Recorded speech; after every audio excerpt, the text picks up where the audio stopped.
Good morning, dear Dharma friends. Sound okay? Good. All systems appear to be go at this end. There's a little adjusting I have to do after the movement to move one of my cameras back to the Facebook, YouTube computer. So, here we are.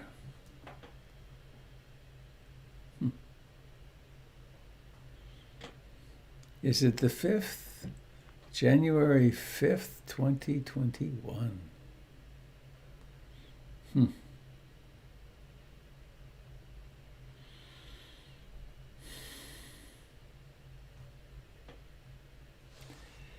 have a fine poem for us this morning. I remember the last time I read this, it was a warm summer morning. They seemed to go on a long time. When I was broadcasting from the tent, there were months of sun here.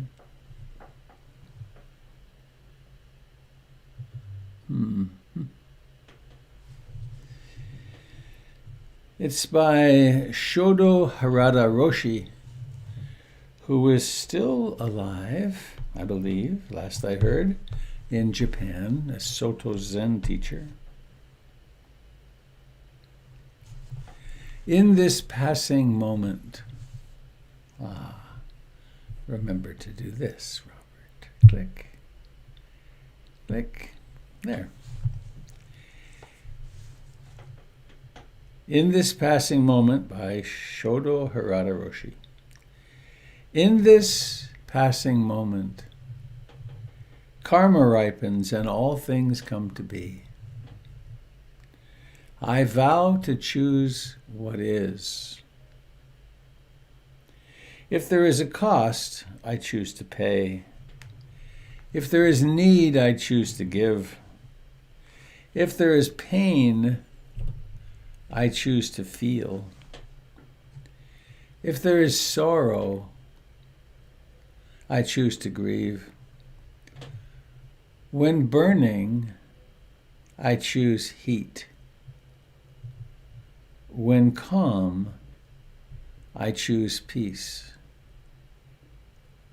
When starving, I choose hunger. When happy, I choose joy. Whom I encounter, I choose to meet. What I shoulder, I choose to bear. When it is my death, I choose to die. Where this takes me, I choose to go. Being with what is, I respond to what is. This life is as real as a dream. The one who knows it cannot be found, and truth is not a thing. Therefore, I vow to choose this Dharma entrance gate. May all Buddhas and wise ones help me live this vow. In this passing moment, karma ripens and all things come to be. I vow to choose what is. If there's cost, I choose to pay. If there is need, I choose to give. If there is pain, I choose to feel. If there is sorrow, I choose to grieve. When burning, I choose heat. When calm, I choose peace. When starving, I choose hunger. When happy, I choose joy. Whom I encounter, I choose to meet. What I shoulder, I choose to bear. When it is my death, I choose to die. Where this takes me, I choose to go. Being with what is, I respond to what is. This life is as real as a dream. The one who knows it cannot be found. And truth is not a thing. Therefore, I vow to choose this Dharma entrance gate. May all the Buddhas and wise ones help me to live this vow.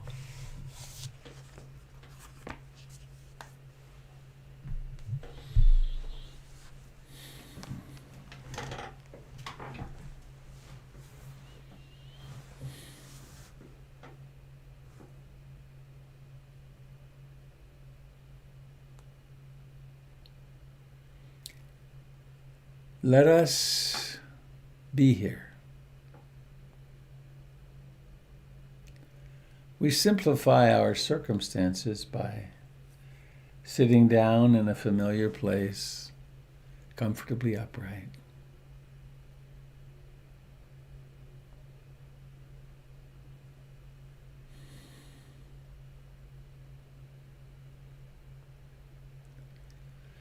We can remind ourselves of the refuges in the Buddha, the Dharma, and the Sangha.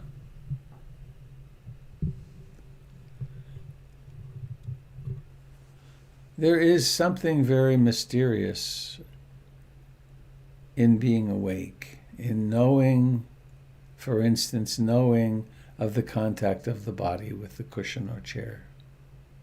How do you do that? Is it, quote, you who does that? I take refuge in that awakeness. And that awakeness reveals everything. It reveals how everything begins and ends. How because of this flow through, there's no way to land somewhere and be truly satisfied for the rest of time. Dukkha.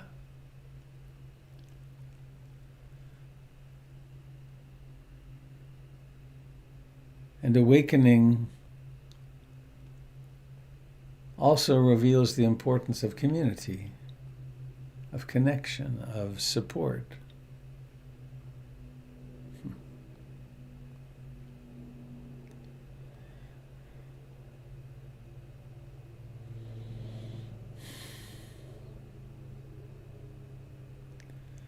In the deep inner reaches of meditation, as the self falls away, we sometimes really need the other. We need a teacher, we need a community of practice. And so we can be grateful for our good fortune of having all of the requisites right here and now. So please, comfortably upright, notice how alive the body is.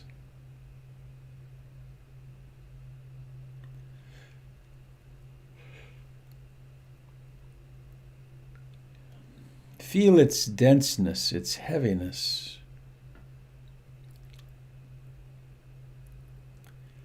Notice the places where there's discomfort or pain in the body.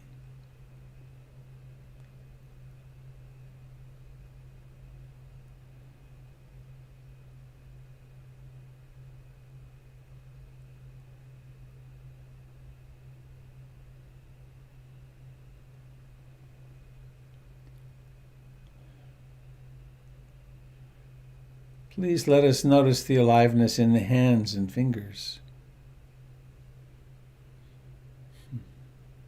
It's nothing fancy, it's just life. It is miraculous that it exists and can be an object of observation.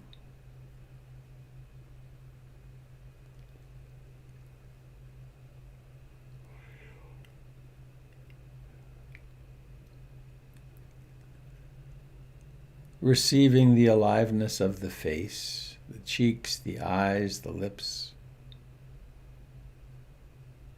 Perhaps feeling the breath at the nostrils.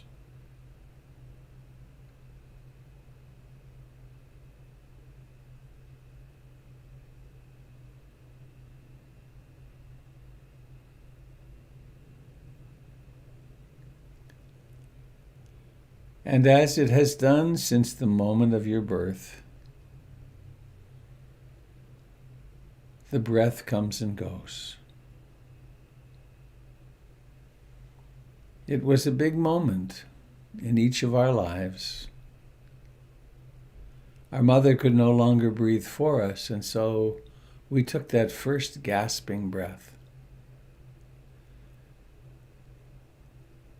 And this breathing will continue until our lease runs out on the body,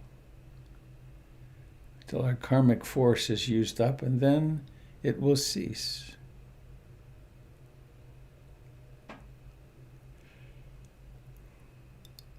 Between now and then, there may be 10, there may be 100,000, there may be 1,000,000 or 10 million more breaths. We can use this sensation of breathing as a stabilizing point.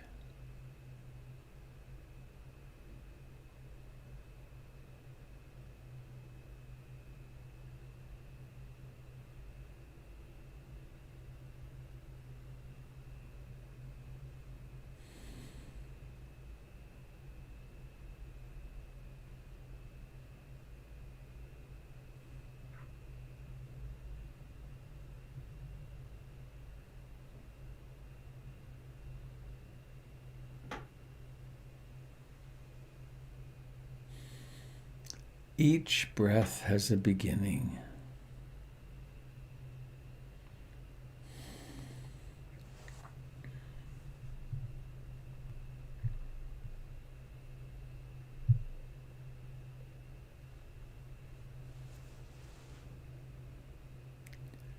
Be present at the birth of each breath.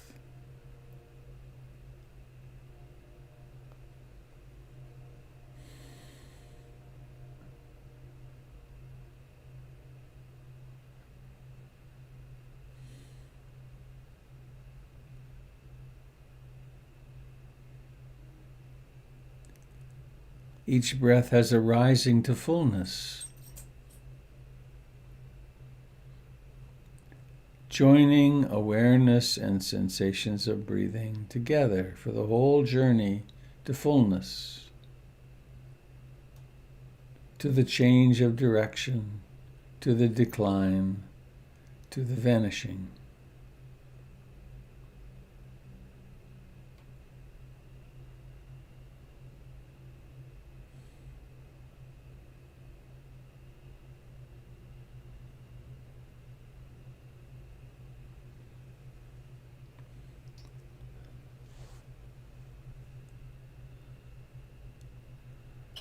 Then there's often a pause.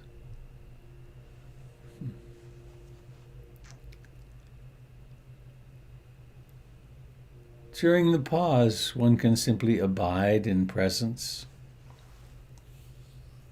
or maybe take the life of the hands as a secondary object, or perhaps sounds that are present in the environment.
remembering that we are practicing bare attention.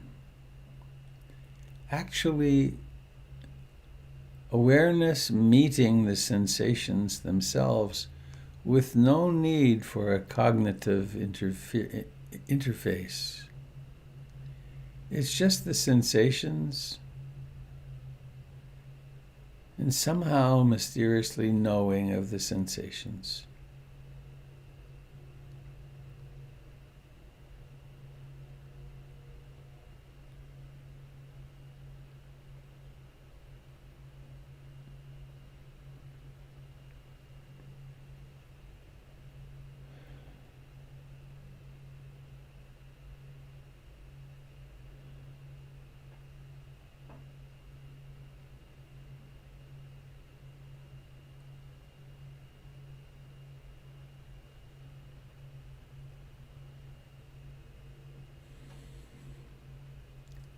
Of course, there may well be wandering minds, problem solving, storytelling, stories of the past, stories of the future. A mind colored with desire or disliking, aversion.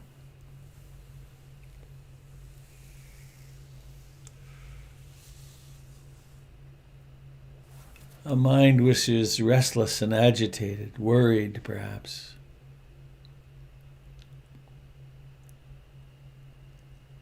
A mind which is sleepy and dull, or full of doubt, or caught up in some emotion. None of this is wrong or bad. It's not a mistake. It's not failure. It's revealing the nature of the human mind.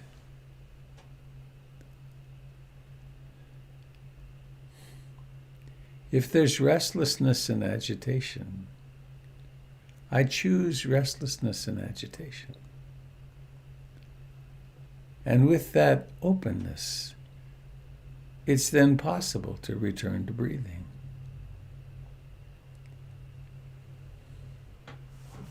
If there's hatred, fear, loneliness, I choose them. I allow them to exist fully. I don't have to deny them. And in the next moment, I choose breathing in and breathing out.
The wandering mind may exist for minutes, and then the mystery of waking up happens. Or it might be 10 seconds. Or it might be that the mind begins to turn toward a wandering mind and somehow spontaneously notices that. In all three cases, the astonishing power of mindfulness to illuminate what's happening is evident.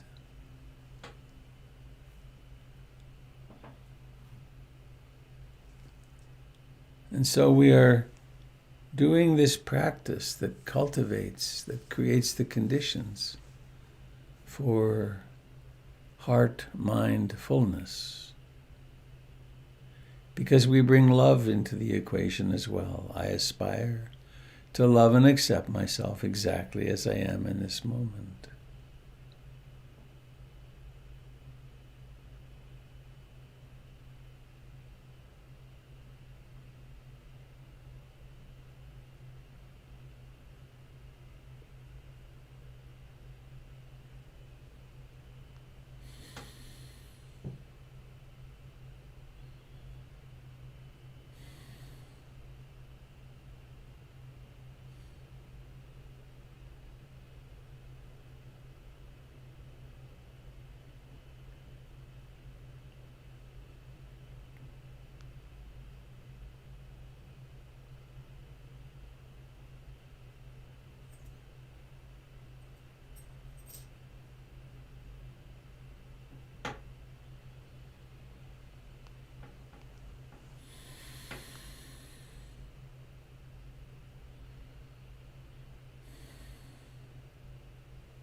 How intimately can awareness embrace in-breathing and out-breathing?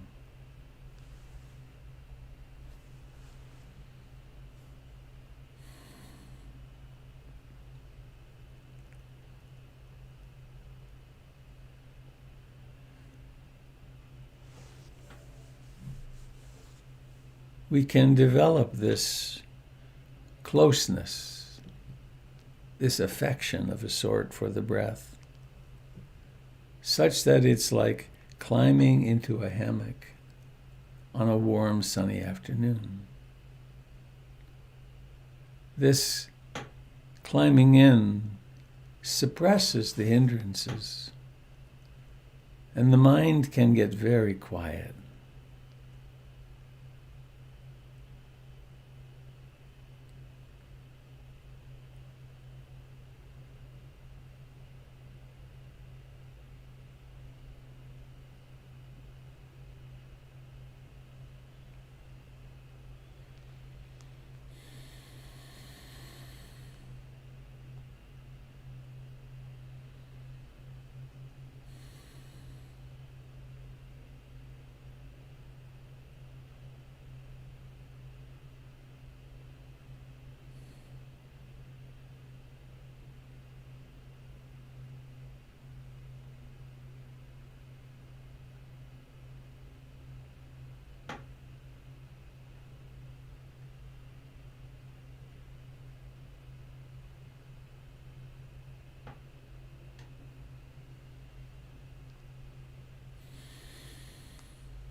Meditation is a humbling process.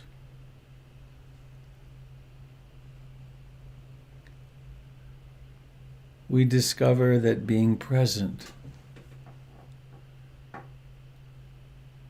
is frequently an episodic phenomenon, not permanent. We become quite entranced by the wandering mind. It's no wonder that the world is as chaotic and conflictual as it is. And it's only through this examination of our own consciousness that we set ourselves free.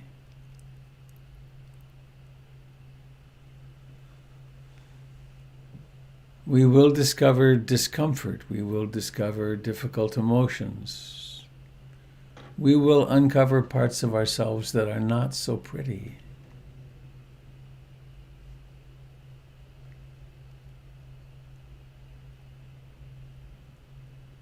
When I'm hurting, I aspire to hold myself in sweet compassion, no matter how we're hurting. When there's pain, I choose to accept pain.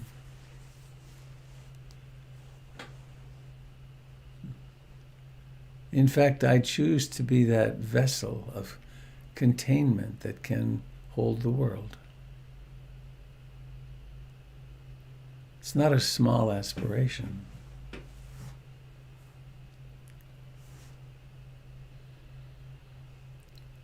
And we travel one moment at a time, one breath at a time, in the company of our friends. Breathing in and knowing it, breathing out and knowing it.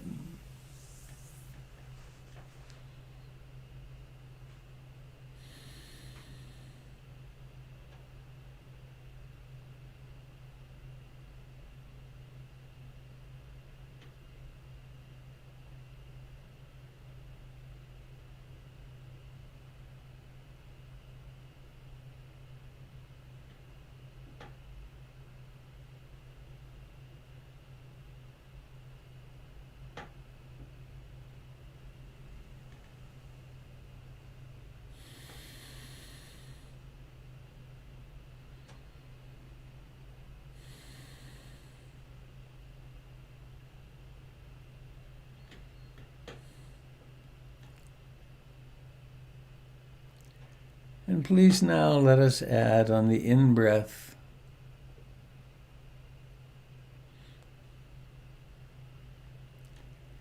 may I become deeply content and happy. And on the out-breath, to all the members of our group, may you become deeply content and happy.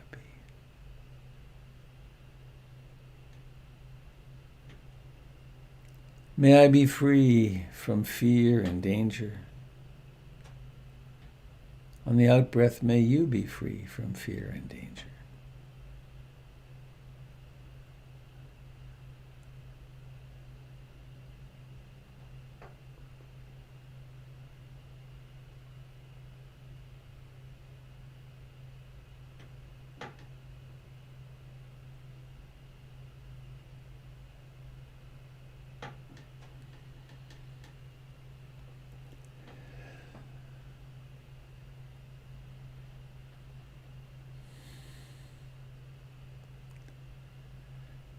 On the in-breath, may I live with ease and grace. On the out-breath, may you, my dear Dharma friends, live with ease and grace.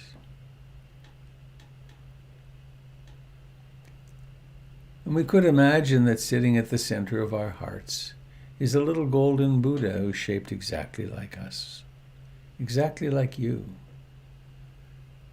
Every pore, every hair, identical.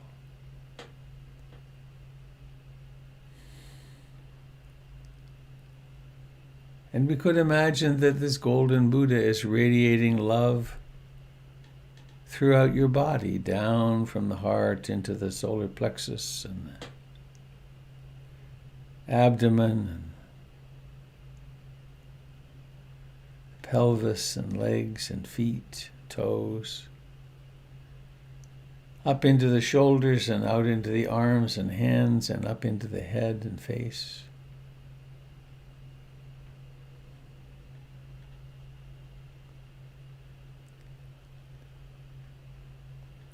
And if the word Buddha somehow catches, it doesn't even have to have a word. The essence of love pouring into your heart, filling you. And now letting this golden archetypal image grow until the skin of this being is exactly contiguous with your own. And so you become a radiator of love and compassion.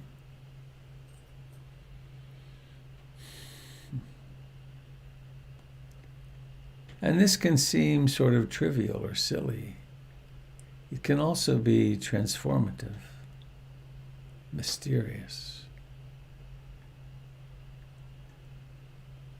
And from this being of light, golden light,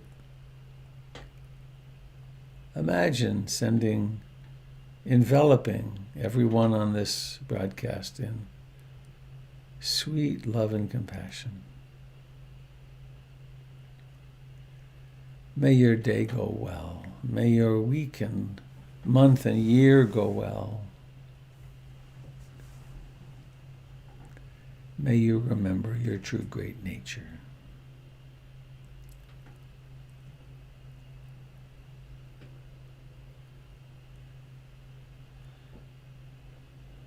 And let us form the intention to carry this spacious, caring consciousness with us, no matter what we do today.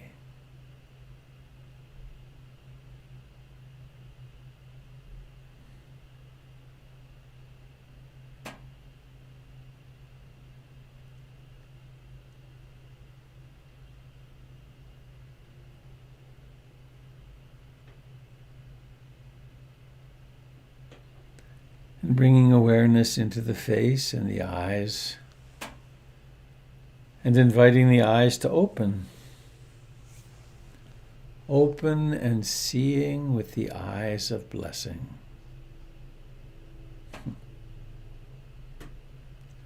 Seeing with the eyes of inclusion.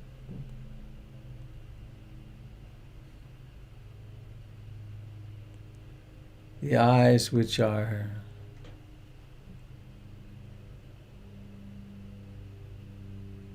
the essence of awareness. Seeing consciousness. Seeing consciousness colored by the intention of loving.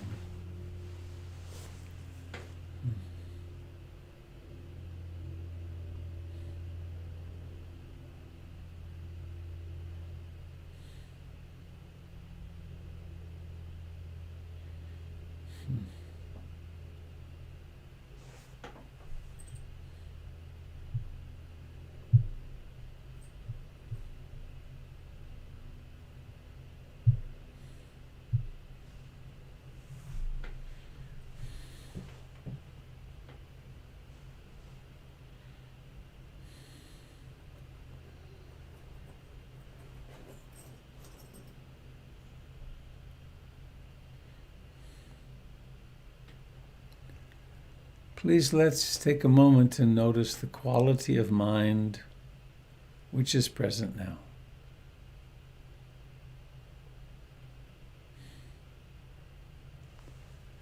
So often it's the case for me, as it is very much so this morning, that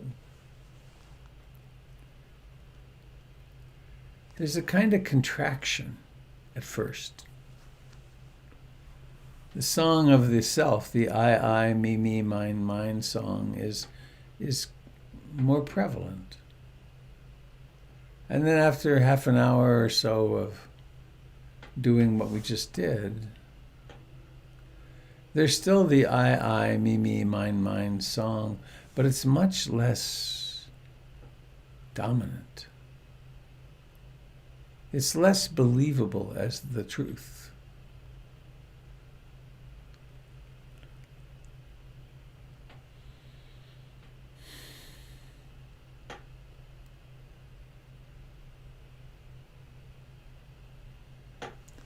So I'd like to open it up to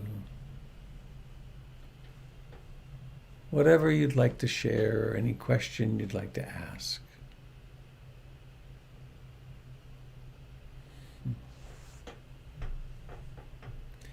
Hang on, I see Tempest speaking, but I don't have my sound on. Let's see now. Hello, Tempest. Hello, can you hear me? I can now, yay. Awesome, yay. So for reasons I won't get into, I stood up a little while ago and I looked out of my window in my little attic meditation space, which faces east. And the sunrise is super beautiful this morning, so I just actually just wanted to share it. So let's see if I can get my, yeah. So it's just like, oh, look at that. Super pinky and orange out there. I can see Mount Hood, just way up in the distance. But it's just really beautiful. And I've been like watching all the crows fly north for some reason. I don't know why. But anyway, I just wanted to share that because it's just super beautiful today. Thank you, Tempest. Huh. You're high up in that house.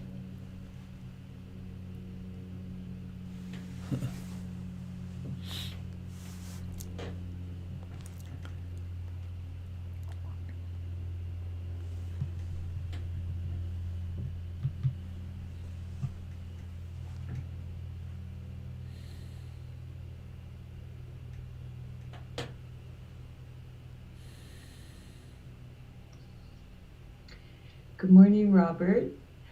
This is Tanya. Hi. Yeah. So I want to ask you a question about yesterday you were talking about marriage and you've had 3 of them. And 3 official. Pardon? 3 official. Okay, 3 official. In the practice and with non-attachment, I get really confused in how to work relationship. So in this practice, I end up feeling it's difficult to have one without, of course, becoming attached, Could you give any idea or advice how you work this practice with a relationship?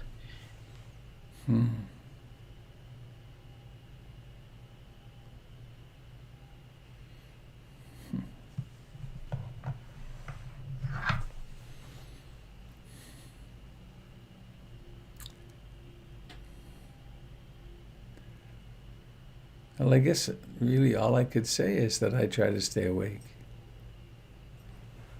And I've used my relationships to develop increasingly compassion and the capacity to listen and the capacity to practice renunciation, in that we never get everything we want in a relationship, and we can cause so much suffering by wanting something that's not there. And then how do you balance that with sometimes it's time to leave. And sometimes a person can work really, and both people can work really hard at it. And somehow it never leads to a kind of peaceful, loving coexistence. I don't look back upon my marriages. I had a 17-year marriage in which my then wife divorced me, and I really didn't want it. I fought it tooth and nail. And then I had a 13-year relationship in which my partner would never marry me despite my trying. And then ultimately I left that with great difficulty.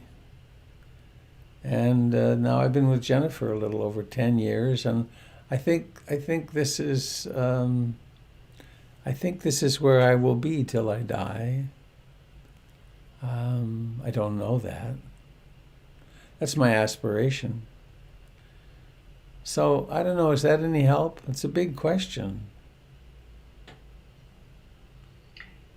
Yes, I guess, like for me personally, I find it easier to be in the practice and be single, of course, but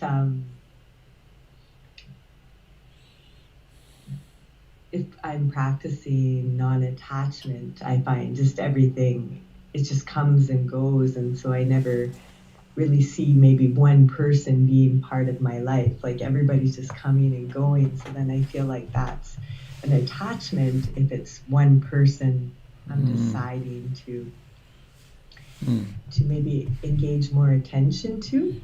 Just naturally that happens. So yeah, that's why I wondered how a marriage works. It's just choice.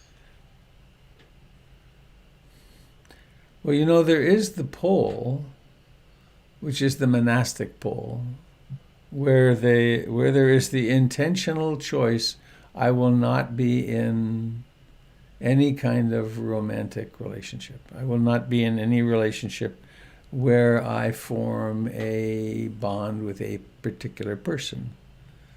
And for some people, that's really the way to go.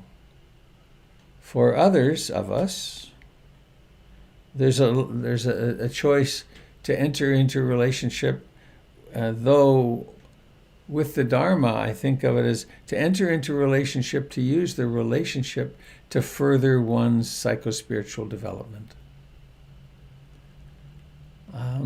I don't look back on, and I've actually had 7 significant relationships in my life, counting my wonderful friend Liz, whose birthday was yesterday.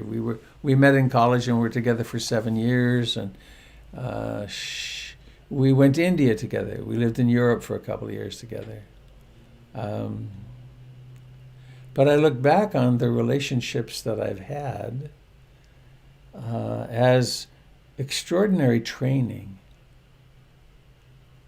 And each time I've entered into a relationship, I've been more conscious the next time, and entered into a relationship with greater individuation and autonomy, and I think of it as a school of loving, that one can learn how to be more loving.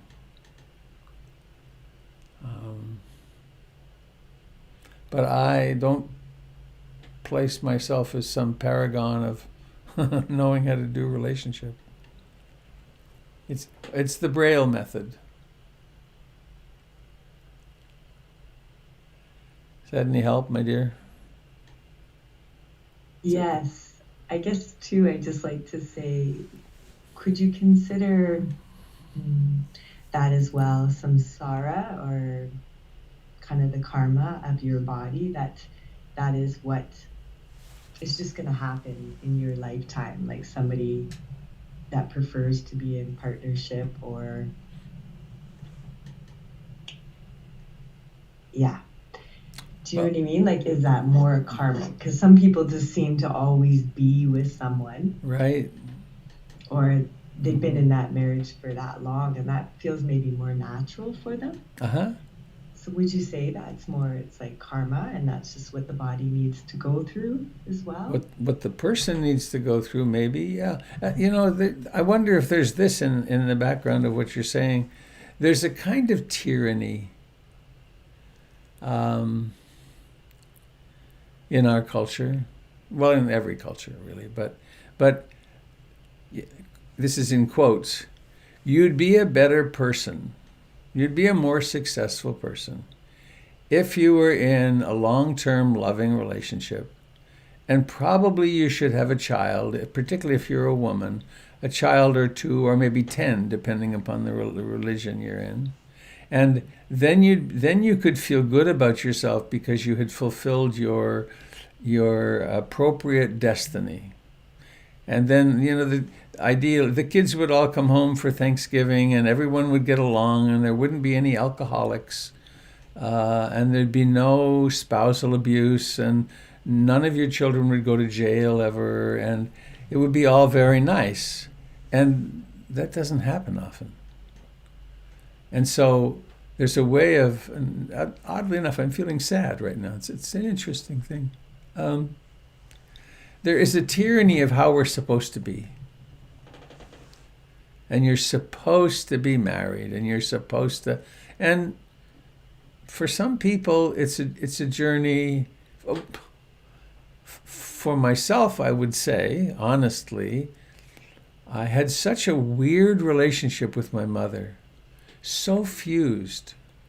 When I went to Australia in my early 20s, I worked on ships and so on. I wrote my mother 60-page letters.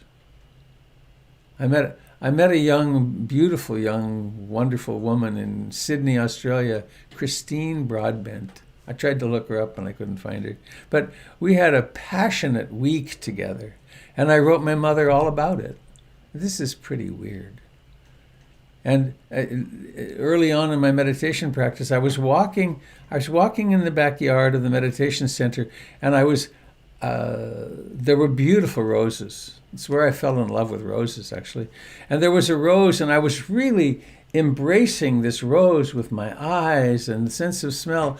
And I suddenly realized I was doing it not for me, but in order to write a poem to my mother.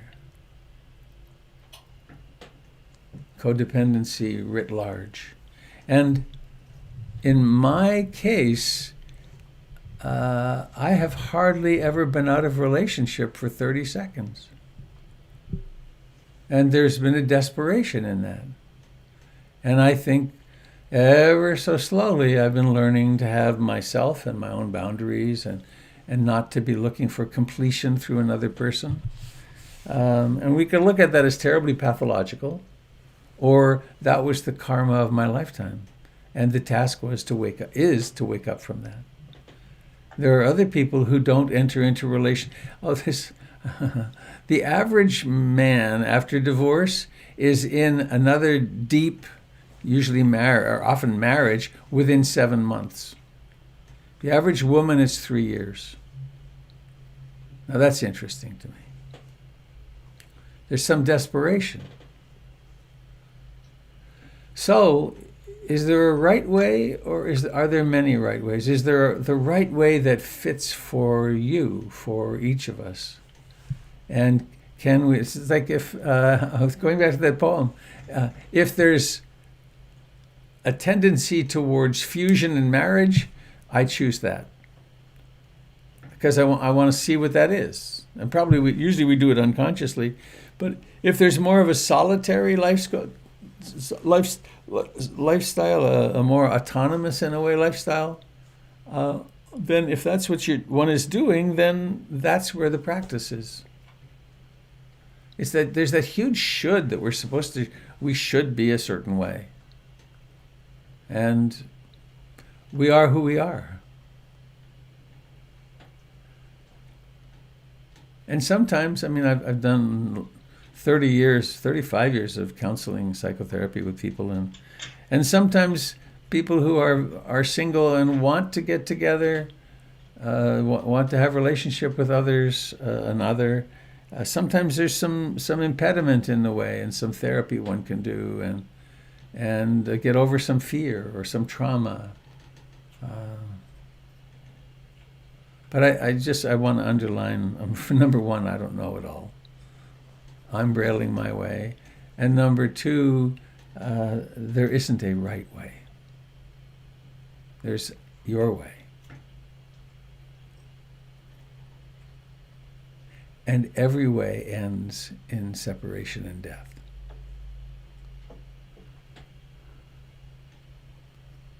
Because this educational institution called life is all about arising and passing away.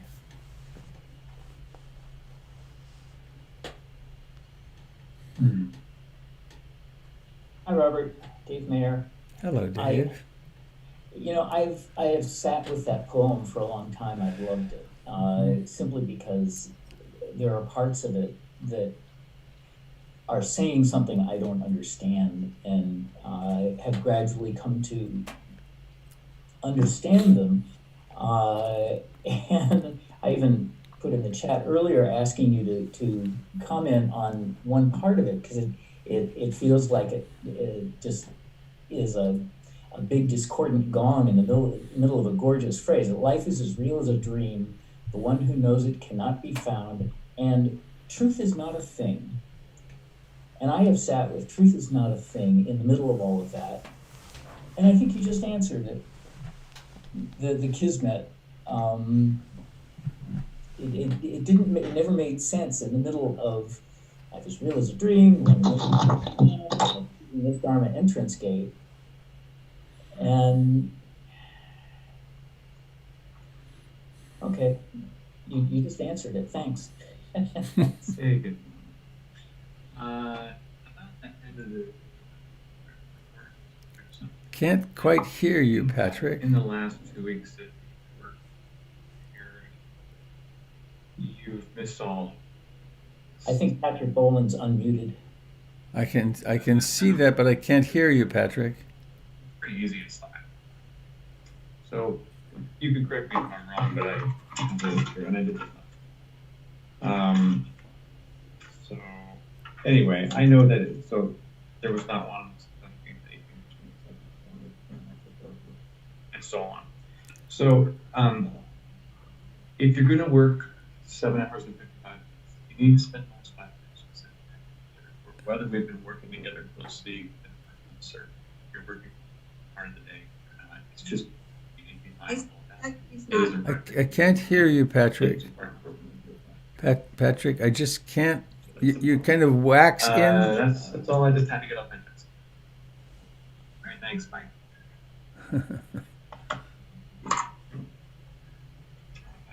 Thanks for trying. New one, 17th, 18th, 22nd, 28th, 29th, 4th, 4th, I don't think he's talking to you, Robert. No? Oh, No, I think he was on the phone. okay.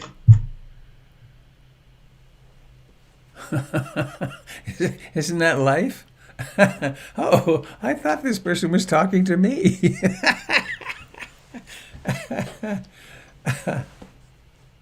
Good morning, Sangha. Robert, can you hear me? I can, Melissa. Hello. Hi. I really appreciated Tanya's question, and I just wanted to follow up with a couple of thoughts that I've both had and then that also were sparked by what she said and what you shared. I'm just beginning a new relationship, and we've been beginning to talk about sort of notions of desire and attachment, and where do those fit in a Buddhist context versus a relational context.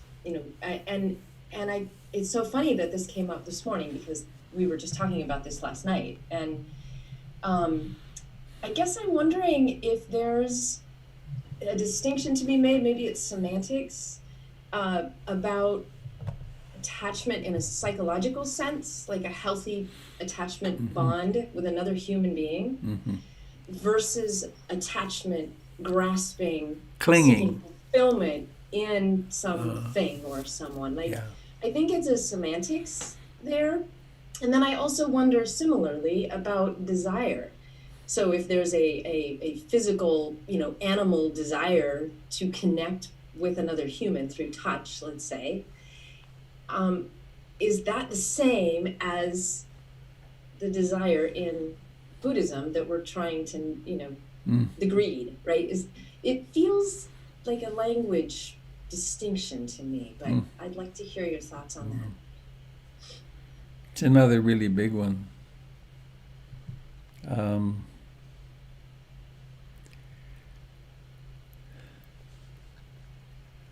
as the attachment theorists, Bowlby and others, have so beautifully articulated for us, if we can't form loving attachment with another, if we don't learn to do that in the first year and a half or so, we are seriously damaged as human beings, that we can't function in relationship. And so there's that kind of attachment, and there's the clinging, which is a differentiation I like to make, which is the demand that everything be the way that I want it. And the clinging is really a tremendous source of suffering. And it's that gets, it's that where where we cling, the suffering gets white hot. And then we have to learn how to let go of that. You know, Stephen Levine said a very poetic thing. He said many poetic things. He was a poet as well as a Dharma teacher. But he said,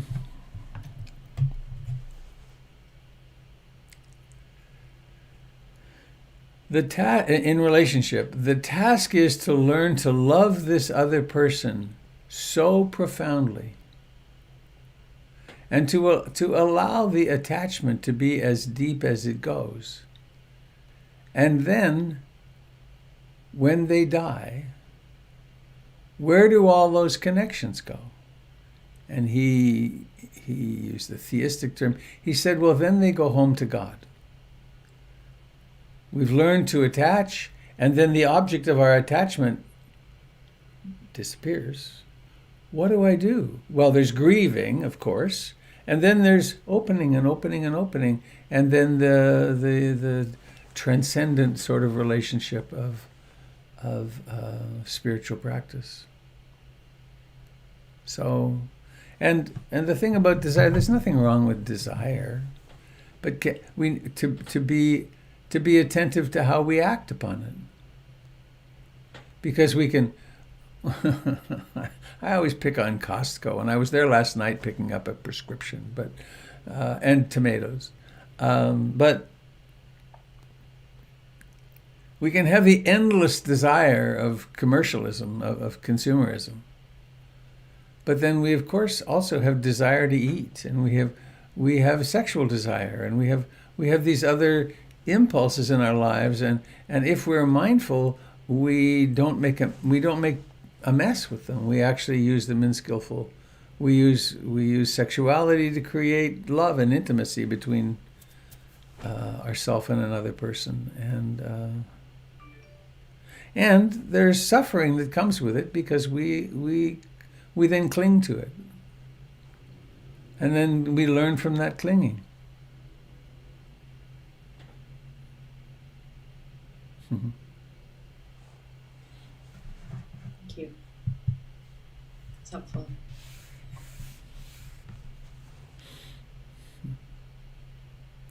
There is grieving, which is very natural for human beings.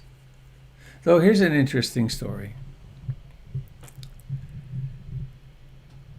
I was with Munindra one time, my teacher Munindra, when he was teaching a retreat, and he read a letter that was from a woman in Australia. And she said she had spent some time with him, some months with him in Bodh Gaya in India.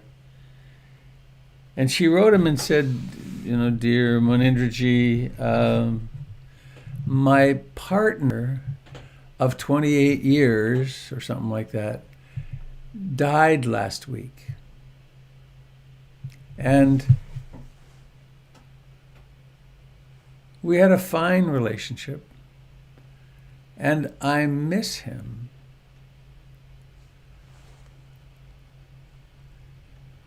I'm going to blow this, but I knew his death was coming, and it was essentially, and I'm not particularly freaked out about it. And I attribute that to the time that I spent with you in Bodh Gaya, and those profound realizations I had into impermanence anicca, dukkha, anatta. And my life has been very different since that time. And over all these years, people have continued to come and want to talk to me. And I don't do anything but just visit with them and share the bits of the Dharma that I understand. And I watch as their lives transform. So,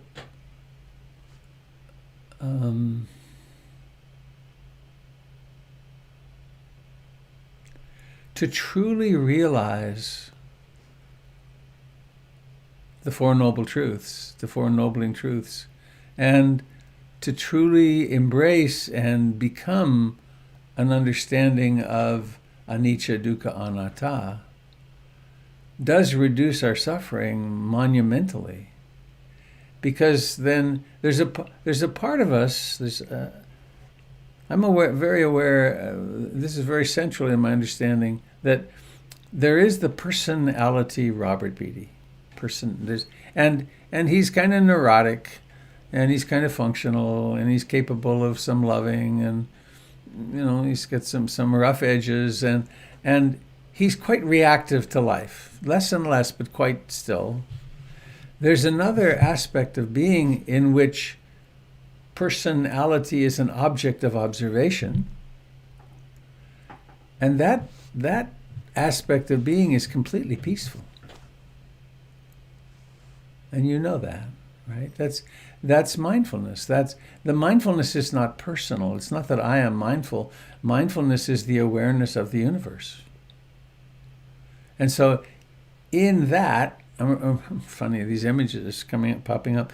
There was a time, 25 years ago or so, my father died, and it was not unexpected. He was really quite sick, but anyway, he died, and I zipped up to Vancouver, and we arranged a viewing.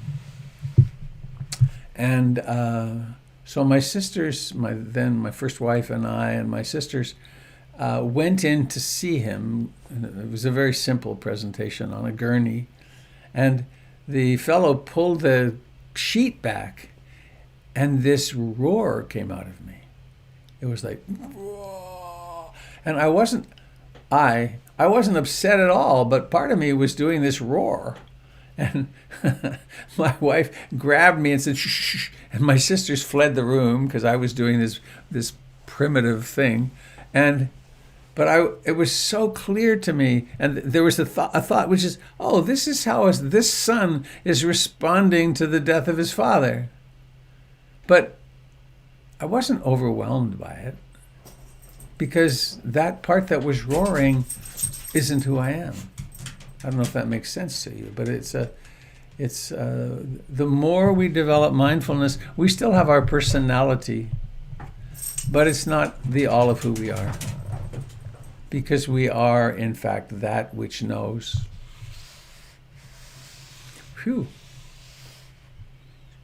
Hope that doesn't seem too weird.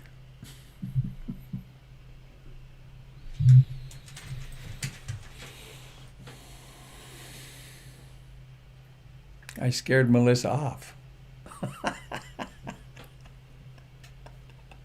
My cat wanted out. I can still hear you. Thank you so good. much. Good. No problem. Thanks.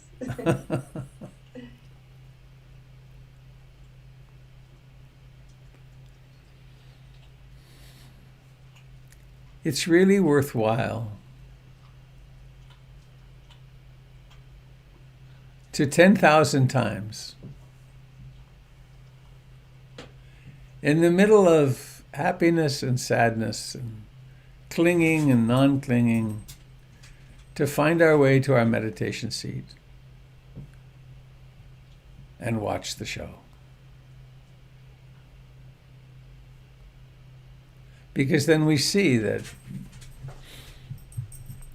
ecstasy is passing. Horrible anguish, despair, dispiritedness, depression are passing. Confidence is passing. Lack of confidence is passing. As Munindra used to say, it's all passing show.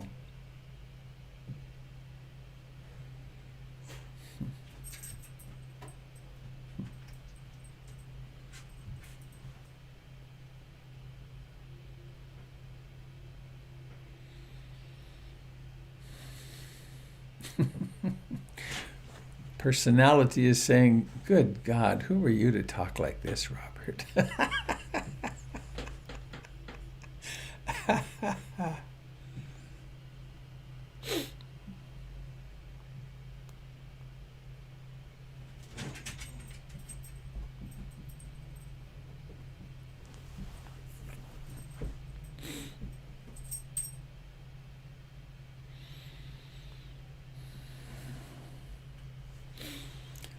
I must go rather soon. I have a tooth that crumbled in the lower part of my face, and at 9 o'clock this morning, the dentist is going to be working on me. Now that's good fortune. Imagine being able to go to the dentist. Yay. Hello, Carolyn, are you speaking? Hang on. This darn speaker thing, I should get rid of it. There.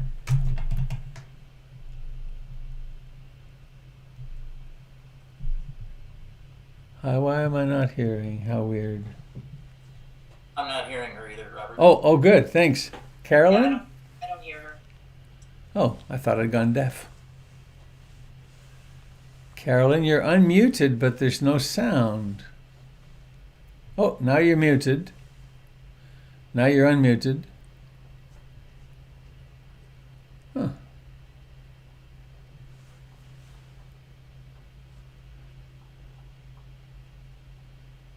Frustrating. First word. You, oh, about. Okay. We could do the whole thing with like charades. Or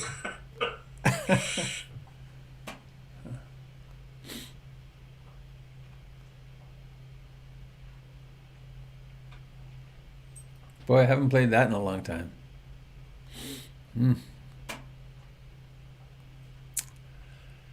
Well, folks, anybody sitting with something you'd like to share before we end?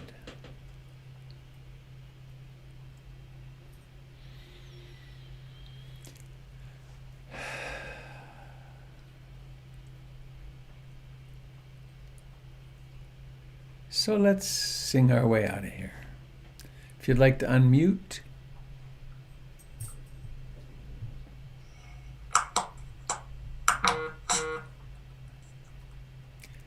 May all beings be happy. May all beings be happy. May all beings be happy. Sadhu, sadhu, sadhu.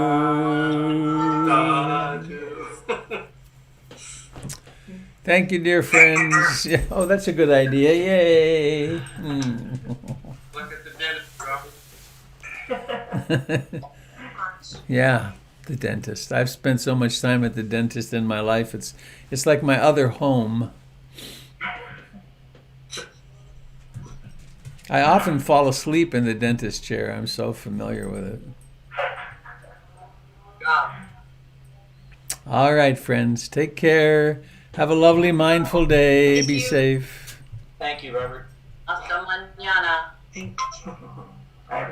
Tomorrow at 7. Dancing on Tuesdays.